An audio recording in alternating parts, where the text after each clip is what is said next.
অমৃতকুম্ভর ৪৯তম আবৃত্তি উৎসবে আমন্ত্রিত ছিল শ্রুতিছন্দ মুর্শিদাবাদ।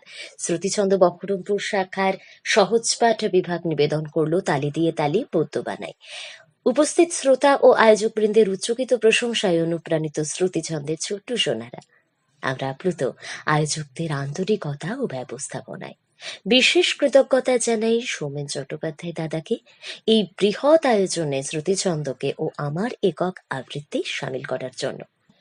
তবে সবচেয়ে উত্তেজক আর আনন্দদায়ক খবর যেটা, রবীন্দ্র সদনের মুক্ত মঞ্চে তখন শ্রুতিছন্দর বাচ্চারা সবে পরিবেশন শুরু করেছে। পাশ দিয়েই যাচ্ছিলেন বহরমপুরের প্রাক্তন সাংসদ অধীর রঞ্জন চৌধুরী মহাশয়।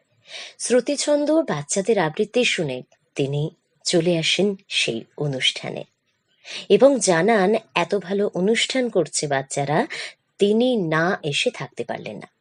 দাঁড়িয়ে দাঁড়িয়ে শুনছিলেন প্রথমে পুরোটা, তারপর সকলের অনুরোধে, আয়োজকদের অনুরোধে তিনি বসলেন। স্যারের খোঁজ করছিলেন, কিন্তু স্যার তখন মঞ্চের সামনে বাচ্চাদের তাল সামলাতে ব্যস্ত ছিলেন, তাই স্যারকে তিনি আর ডাকেননি। অনুষ্ঠান শেষে স্যার যখন সম্মাননা গ্রহণ করছিলেন মঞ্চ থেকে, তিনি ততক্ষণ পর্যন্ত ছিলেন সেটা দেখার জন্য, স্যারকে দেখার জন্য। আমারও খোঁজ করেন অভিভাবকদের কাছে, কিন্তু আমিও তখন ভিডিও করতে ব্যস্ত ছিলাম, তাই আমিও বুঝতে পারিনি যে তিনি এসেছেন।